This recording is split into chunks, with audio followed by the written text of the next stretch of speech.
move on to problem-solving investigation, section 6. And this time we're doing choose the best strategy. Saturday, the Jones family went shopping and spent a total of $40 on meat for dinners for the week. They purchased chicken for $3 per pound and some hamburger for $2 per pound. They spent 3 times as much money on chicken as on hamburger. How many pounds of chicken and how many pounds of hamburger did the family purchase? What do we know? We know the price of chicken per pound and the price of hamburger per pound. We also know the relation between the amount of money they spent on chicken and hamburger. And we know that they spent a total of $40. What do we need to find? How many pounds of chicken and how many pounds of hamburger? One thing that you have to assume during questions like this is that they didn't buy any other meats. Because they said they spent $40 on meat. If they bought any other meat, well, your question just got completely run over by a train. Choose the best strategy. Usually, in a math class, the best strategy is, well, math. I know, right? Mind equals to blown. Anyhow, now we're gonna solve step 3, as in, well, actually do math. So chicken is $3. Hamburger is $2. They spent 3 times as much money on chicken as on hamburger. So in terms of money, chicken equals to 3 times hamburger. And the total is 40. So chicken plus hamburger equals to $40. So if chicken equals to 3 hamburger in the terms of money spent, then that means 3 hamburger plus hamburger to 40. 4 hamburger equals to 40. Hamburger equals to 10. They spent $10 on hamburger. And since hamburger is $2 per pound, then that means the amount of pounds they spend is 10 divided by 2, which is 5 pounds for hamburger. Now, since they spent 3 times on chicken, that means they spent 3 times 10 equals to 30. 30 plus 10 equals to 40. That makes sense. And $30. It's $3 per pound. So the amount of pounds they bought was 30 divided by 3, which is 10.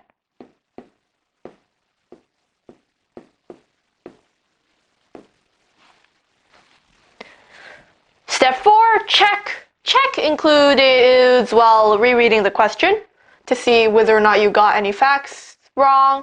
So, spent a total of $40 on meat for dinners for the week, purchased chicken for $3 per pound, hamburger for $2 per pound, 3 times as much money on chicken as on hamburger. How many pounds of chicken and how many pounds of hamburger? So we answered the question. Our facts seem to align with that of the question. Now we can redo this. So if they bought 10 pounds of chicken, then that means they spent 10 times 3 equals to $30 on chicken. And if they bought 5 pounds of hamburger, 5 times 2 equals to 10. 30 plus 10 equals to 40. 30 is 3 times of 10. So everything matches with the facts. And, well, we got the answer, so check. Use any strategy below to solve. Oh, dear God. I dislike almost all of these. You're going to hear me talking about the ones that I dislike for a long time. Darcy wants to sit by his 3 sisters at the school assembly. How many different ways can they sit together along one row? Well, 3 sisters. Let's just name them Big H, small h, give me a lowercase b. And then Darcy would just be D. Well, he wants to sit by his three sisters at the school assembly. How many different ways can they sit along one row? Well, he can be in the first seat, in the second seat, in the third seat, in the fourth seat. And how many ways are there to arrange his sisters? Well, there's 6, by the way. So there's 6, because any one of the 3 sisters can sit here. But, well, only 2 can sit here, and the last one sits here. That's 3 times 2 times 1 equals to 6. So if there's 6 for each of these 4, then it's 6 times 4 equals to 24 ways. We technically made a list, I guess. Here, a department store has the following options for jackets: rain slicker, windbreaker, spring jacket, jean jacket, red, black, brown. How many combinations of style and color are possible? Well, there's 4 styles, and for each of these styles there's 3 colors, so it's like saying there's 4 groups of 3, which sounds an awful lot like multiplication. So 4 times 3 equals to 12. 12 combinations.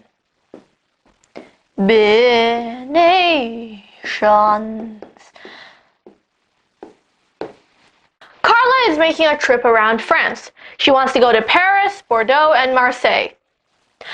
How many different ways can Carla take her trip? To anybody that speaks French, I know that this isn't the way that you say it in France or in French, but, well,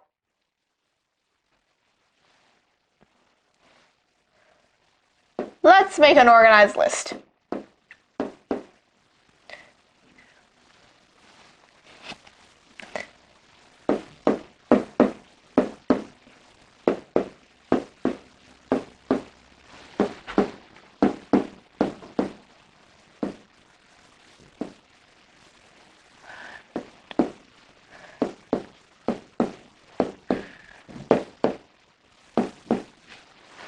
We have 6 ways, as you can see right here. And BPM almost made me laugh because that just reminded me of music class, because well, technically science too, because BPM is beats per minute. Now, if you're wondering why Carla can't take her trip, well, in a straight line, it's because they're in a triangle to each other in the geography of France, so it's a little bit difficult to travel in a straight line for that. Anyhow, the answer is 6 ways. Jacob is making a pizza for dinner. He has peppers, onions, olives, and tomatoes. Olives. I mean, I know some people like olives, but oh yeah, olives is one of those things that you either like or hate. There is no middle ground. There is no middle ground. How many different pizzas can Jacob make with the toppings? Well, assuming that Jacob doesn't change around the cheese, like using goat cheese or Gouda instead of mozzarella, or using Montrejac. I know a kid that used Montrejac on his pizza. I mean, it's not a bad cheese, but anyhow. Assuming that he doesn't change the cheese, the crust, or the sauce and just changes around the toppings, he can have 1 topping, 2 topping, 3 topping, or 4 topping. So 4 topping is just all of them. There's only one way he could do it. Peppers, onions, olives, O. Let's make onions O-N. And tomatoes, punt. Wait, no, it's panut. Panot? Okay, back on track. So yeah, in case you haven't noticed, the order that you put the toppings on a pizza doesn't matter much. Unless you're going for, well, how pretty the pizza looks. Which in most cases, most home chefs don't really, well, pay the most attention to. Usually home cooks pay more attention to the taste. Of course, there are home cooks that pay more attention to other things, but anyhow.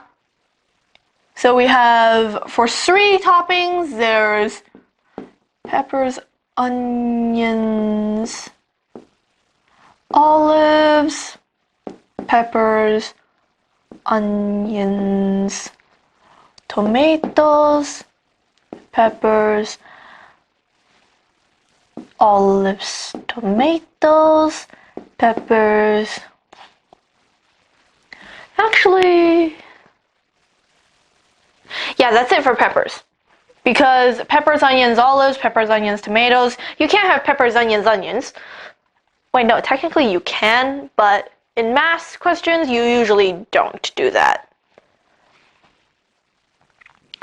And there's no more things for peppers, so let's go with onion this time. We've already done onions with peppers, so onions, tomatoes, olives. That's it for onions. And tomato.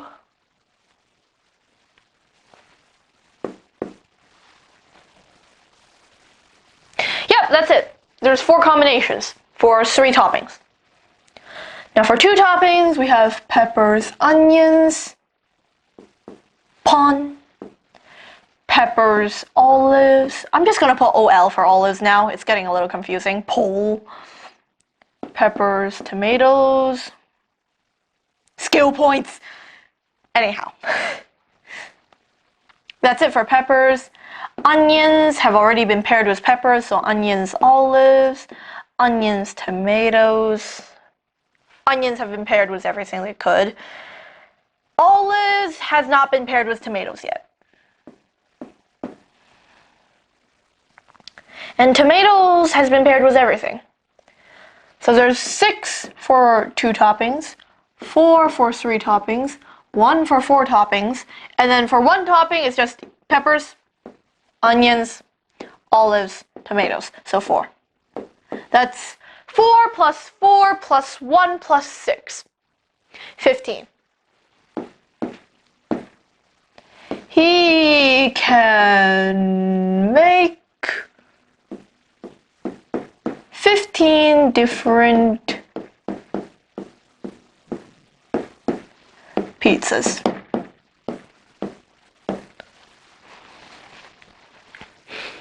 Lily is planning a birthday party for her brother. She needs to buy a gift, decorate the house, write the invitations, and bake the cake. How many different ways can Lily complete all of the tasks? By how many different ways, the math textbook does not mean bake the cake in chocolate, bake the cake in matcha, bake the cake in strawberry, bake the cake in vanilla, blah, blah, blah, blah, blah, blah, blah. They mean order. So let's just put buy a gift as 1, decorate the house as 2, write the invitations as 3, bake the cake as 4. So if we make an organized list, we get the possible combinations is 1, 2, 3, 4, 1, 2, 4, 3, 1, 3, 2, 4, 1, 3, 4, 2, 1, 4, 2, 3, 1, 4, 3, 2, 2. This is gonna take a while, so yeah.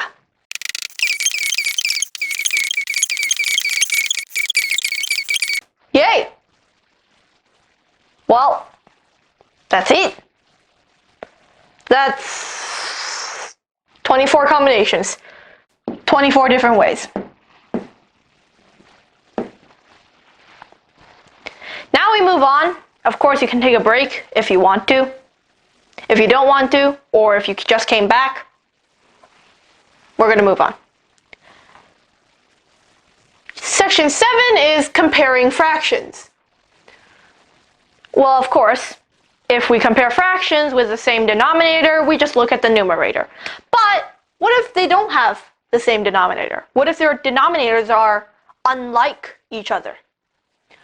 Then we rewrite them with a common denominator. And then we compare the numerators. So we get these two. The first step would be to find the lowest common multiple of the two denominators.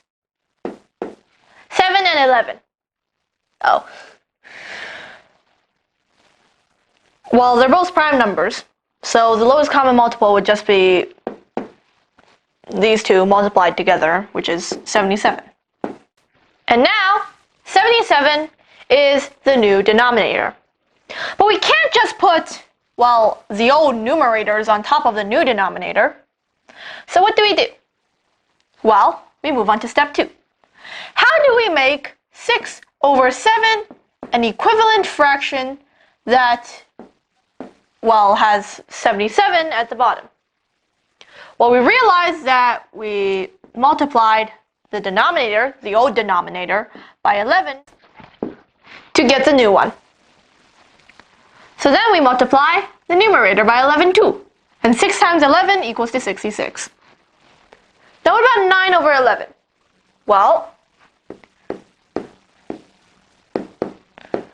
9 over 11 equals to something over 77. 77 divided by 11 equals to 7. Therefore, this something divided by 9 has to equal to 7. Which means that this something is equal to 7 times 9. Which is 63. Now, which one's bigger? But that's step 3. Step 3 is actually just compare.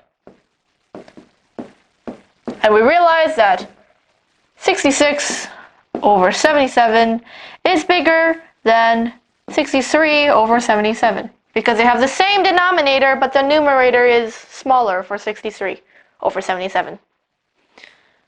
We're gonna do some practice problems. And by some, I mean 6. Replace each circle with those symbols to make a true sentence. 6 over 13, 7 over 10. First step, find the lowest common multiple between the two denominators. Problem. It's 13 and 10. 13 is a prime number. Which means that the lowest common multiple is really just 13 times 10, which is 130.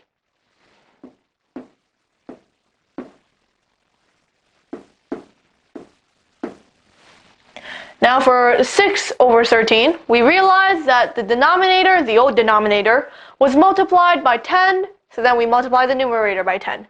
6 times 10 equals to 60. And then for this one, 7 over 10, it's by 13. So, well, 7 times 13 is equal to 91. And we take a look. We realize that since the denominators are now the same, we can just compare the numerators. And then we realize that 91 is kinda a lot bigger than 60. Therefore, 7 over 10 is bigger than 6 over 13. Now you might be asking, how does this make sense? Well, think of it this way. This over here is equal to 6 over 13 times 10 over 10.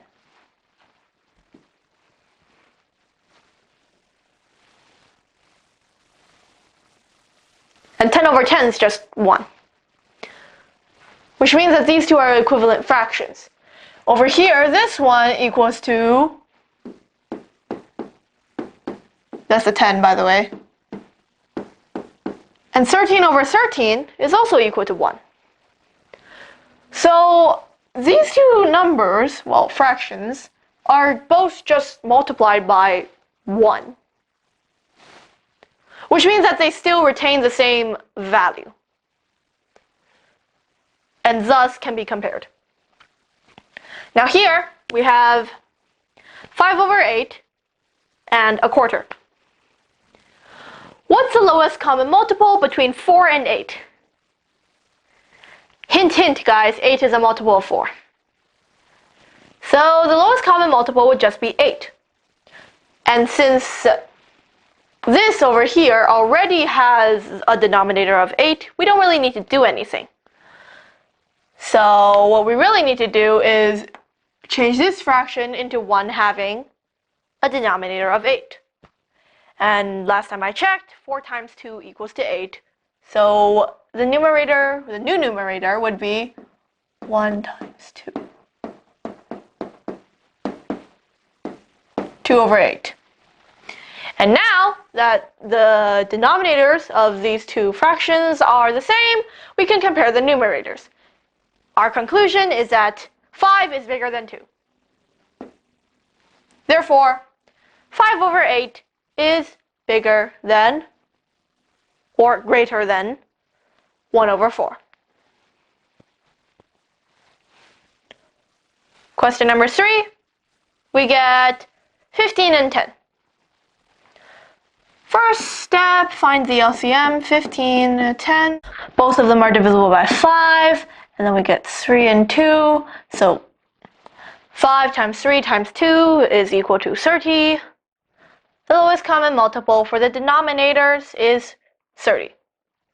Now, if you might be wondering, is there a shorter way to say lowest common multiple of the denominators? Yeah, it's lowest common denominator.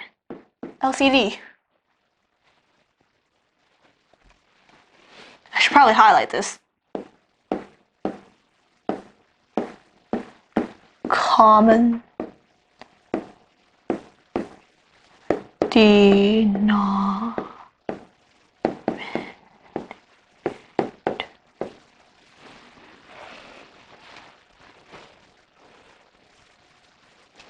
So, we move on, and it's time to convert these fractions. Now, 30 divided by 15 is 2, so 7 times 2 was 14. And this fraction over here,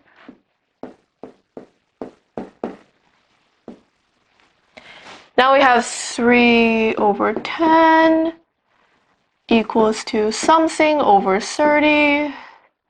10 times 3 equals to 30. 3 times 3 equals to 9. Now that these two fractions have the same denominator, we can compare them. And we get 14 is bigger than 9.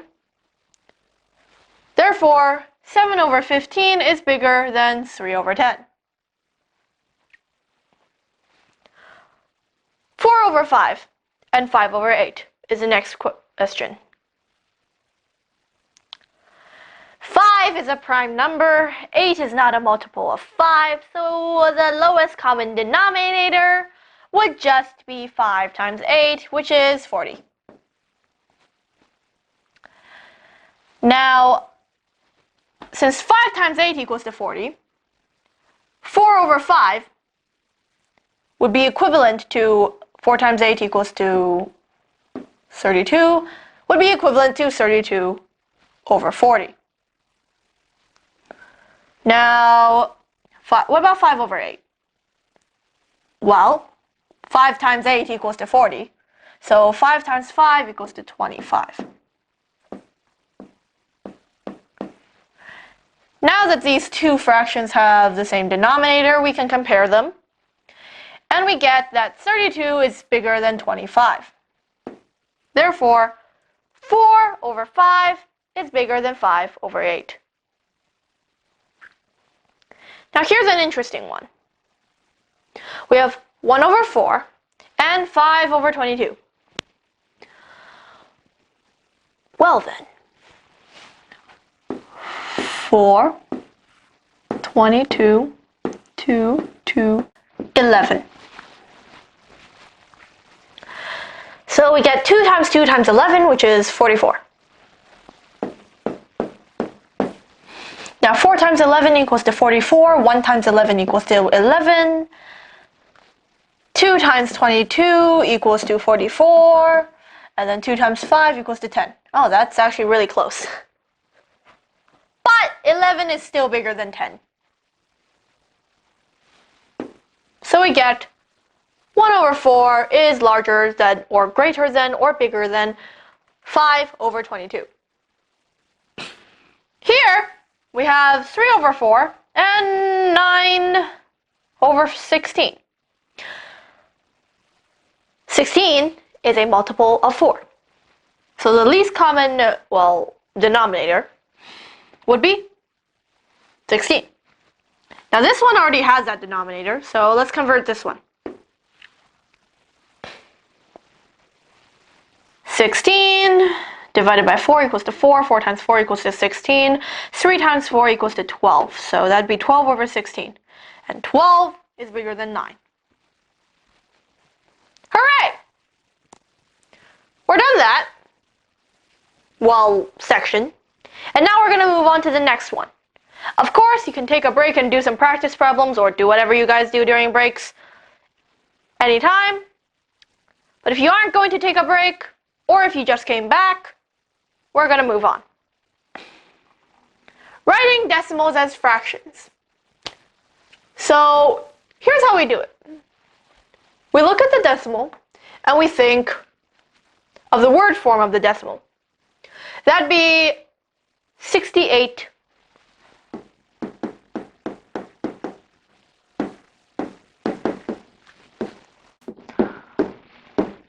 hundredth.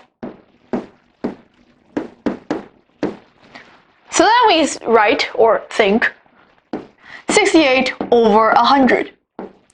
And then we simplify. Let's see. Both of those are divisible by 4. And I'm quite sure that's the only common factor they have, except, 2 and 1. So 68 divided by 4 equals to 17, and then 100 divided by 4 equals to 25. 17 and 25 do not have any common factors, except, 1. Now we have, 20 hundredth, or 0.20. So this would be 20 hundredth.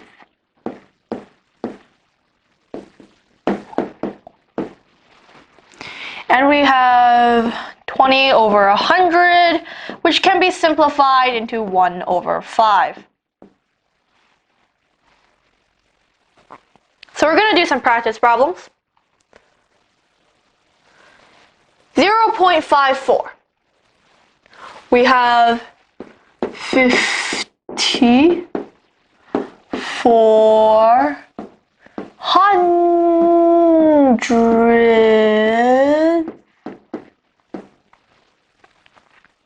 That'd be 54 over 100. And the common factors include 1, 2,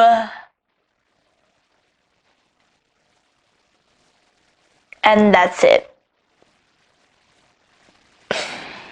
So the greatest common factor would be 2. 100 divided by 2 equals to 50. 54 divided by 2 equals to 27. Now we have 0.9. We think 9 tenths. And we get 9 over 10. And we don't have to simplify this because 9 and 10 don't have any common factors except 1. Now you don't actually need to write out the word form of, these decimals. So let's do that. 0.71 would be 71 over 100 because it's 71 hundredth. And you can't simplify this anymore. since 71 is prime. So we move on. 0.62 equals to 62 over 100 because 62 hundredths. And that, the common factor, greatest common factor is 2. Of course. If you aren't used to doing these type of things, you should probably list out all the factors of, well, 62 and 100. And then take a look at those, but I've been doing this for a while. So, yeah. And then 0.1. 1/10, so that's just 1/10, and you can't really simplify this anymore. And then we move on. 0.98. Now that's 2 decimal points. Therefore, the denominator is going to be 1 followed by 2 zeros. That's how I like to think of it. 98 on top. Common factors include 2.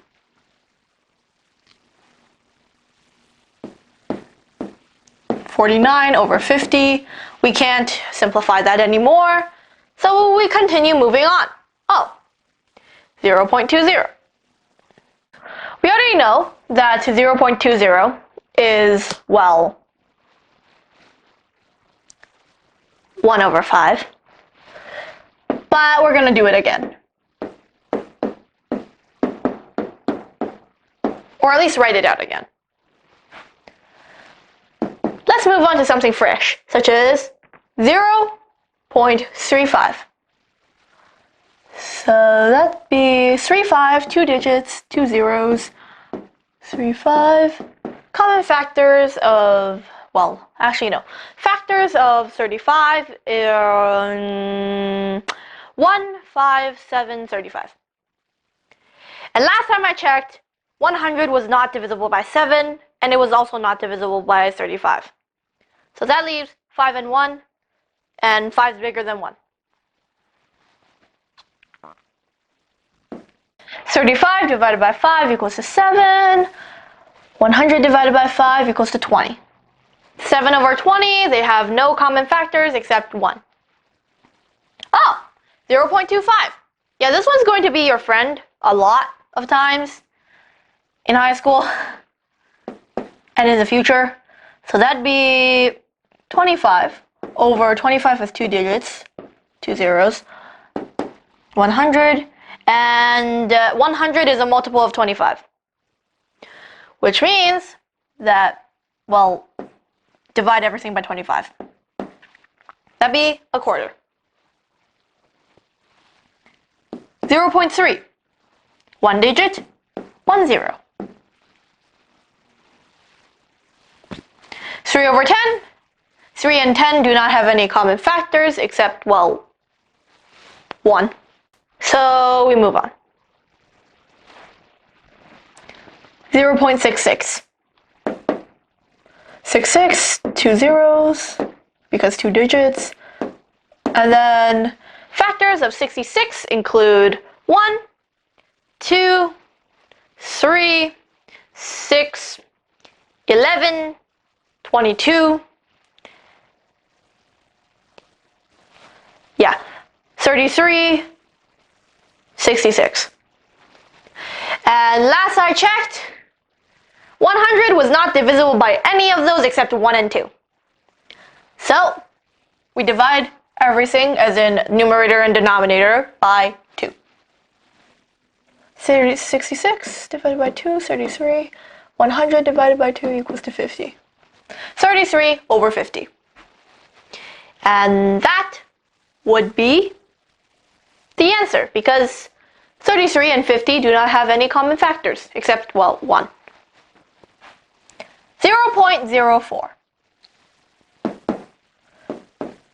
2 digits, 2 zeros, because this one counts as a digit since there's a 4 non-zero digit to its right. 4. 100 is a multiple of 4. So we divide everything, numerator, denominator, by 4. 4 divided by 4, 1. 100 divided by 4, 25. 1 over 25. And we can't really simplify that anymore, so we move on. 54, 2 digits, 2 zeros. 54 over 100. Simplify. We get divided by 2, so that's 27 over 50. And 27 over 50, well, 27 and 50 do not share any factors except for 1. Therefore, it is in its simplest form. Oh, 0.50. A friend. Because 0.50 is just 0.5. And 0.5 is another fancy way of saying half. If you really want to see the entire process, this is 50 hundredths. So that'd be 50 over 100 equals to 5 over 10 equals to 1 over 2, which is a half. Now, you may want to take a break again, because this is the end of the section. Well, end of another section. But if you don't want to take a break, or if you came back from the break, we're moving on to section number 9, writing fractions as decimals. Now, how will we do that? Well, first, we have 6 over 17. Here's how we do it. We need space, so I'm going to go over here. That's 6 over 17, right? So we put the 6 inside of the division box and 17 outside. Yes, we divide this thing. Now we can't really divide 6 by 17 because it's not big enough. What do? Well, we lend it a 0 and a decimal point. And we just add a 0. Now what's 60 divided by 17? 3. And then that'd be 51. That'd be 90. You can add zeros freely from now on, but if you need to add 2 zeros, then you need to add a 0 on top. We'll show you that later.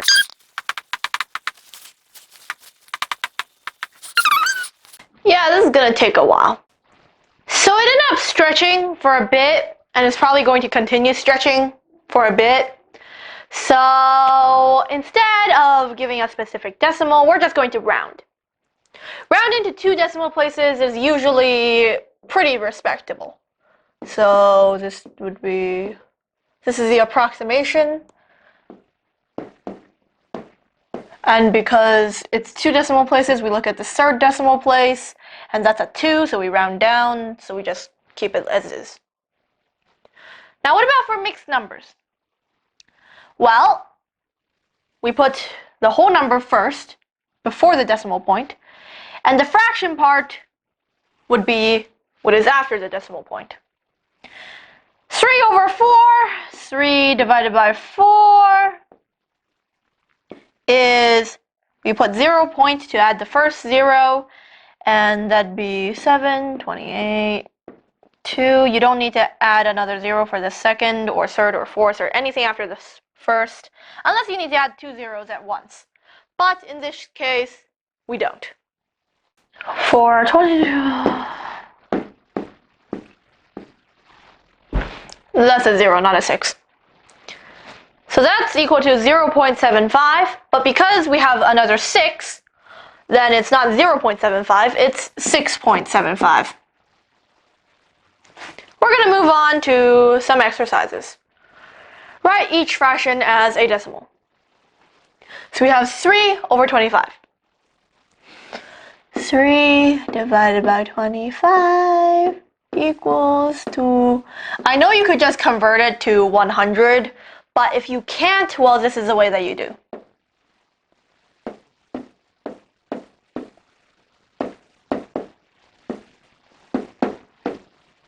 .12. Now by converted to 100, I mean 25 times 4 equals to 100. 3 times 4 equals to 12. 12 over 100 equals to 12 hundredths, which is equal to 0.12 or 0.12.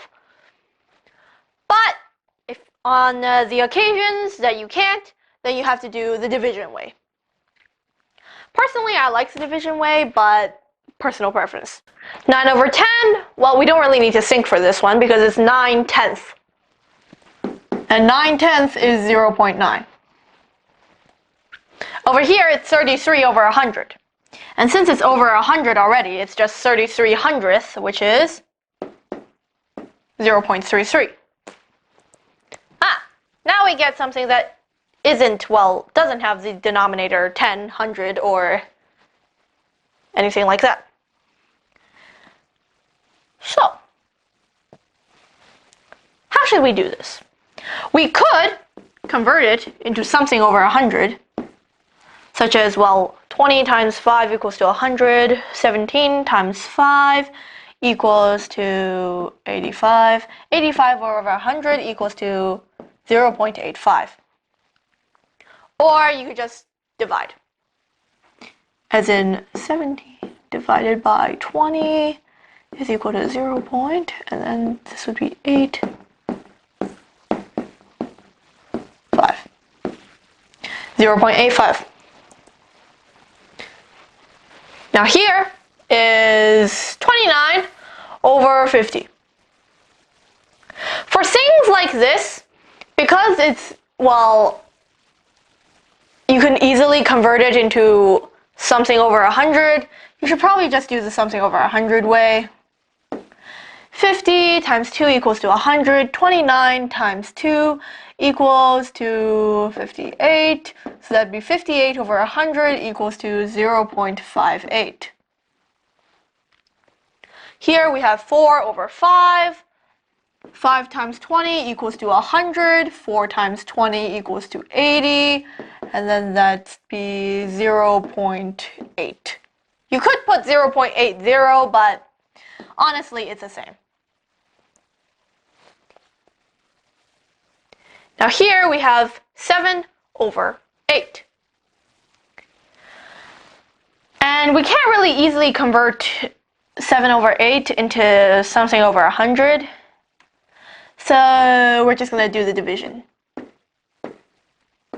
0. And then we get another 0.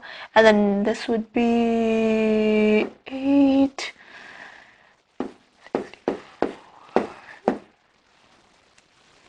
7, and then that'd be, and then this be 5. Yay! Well, that's our answer. 7 over 8 equals to 0.875. What about here? Well, we have 3 as a whole number before the decimal point.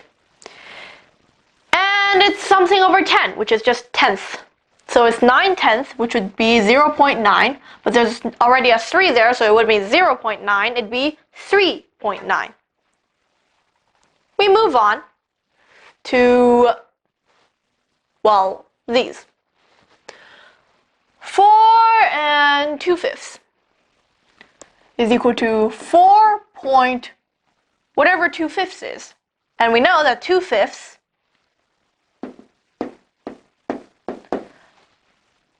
5 times 2 equals to 10. 2 times 2 equals to 4. This would be 0.4. But it's not 0.4 because there's already a 4, so it's 4.4. If you want to do the division way, you'd get the same answer.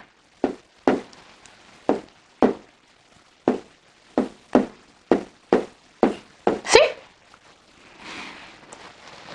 Yes, okay. 1/8. After a lot of practice, you start remembering things, including the fact that 1/8 is equal to 0.125. But I'm just gonna do it right here. So 8 is a whole bit before the decimal point, and then 1 over 8 is equal to, well, this.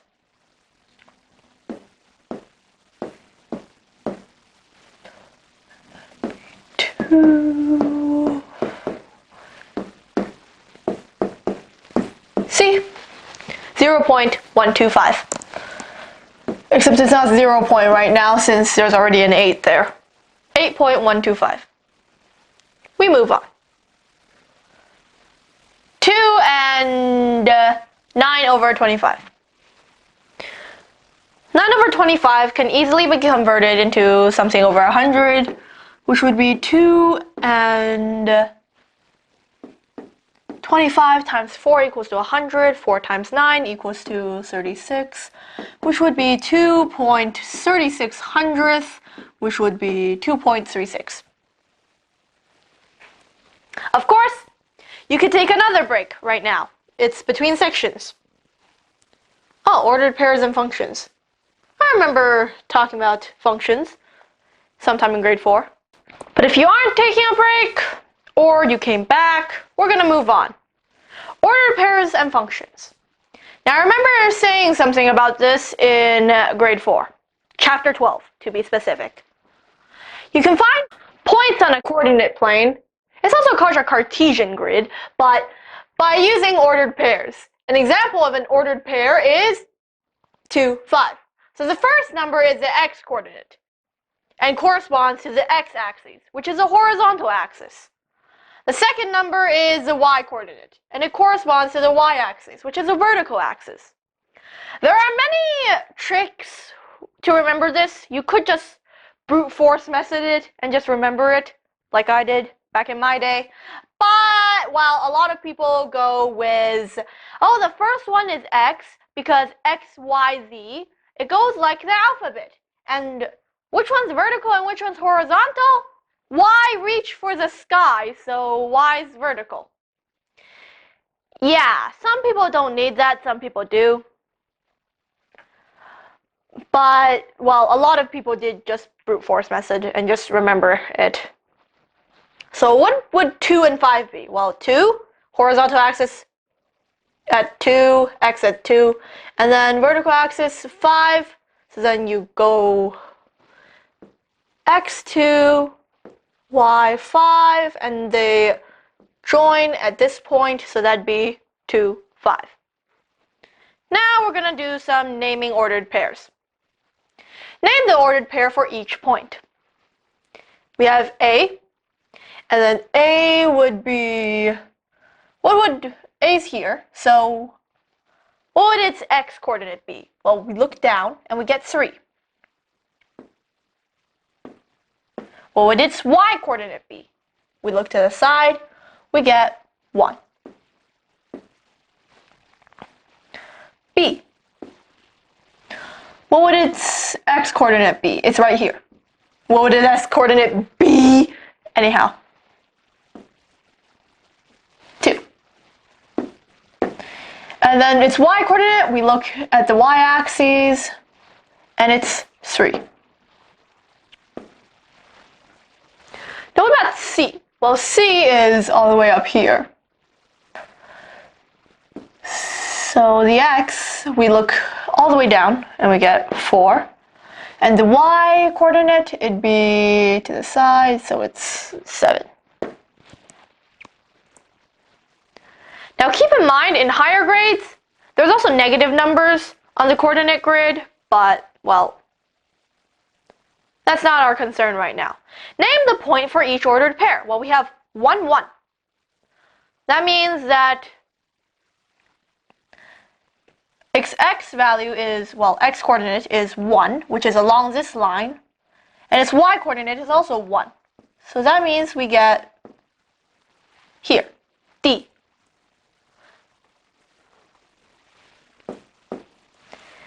The next question asks for 6, 0. So that'd be x equals to 6, which is along this line, and then y equals to 0. They join at this point, and that's point G.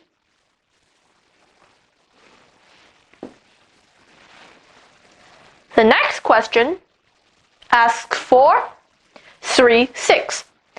X value is 3, which is along this, and the Y value is 6, and these two conjoin at that point, point H.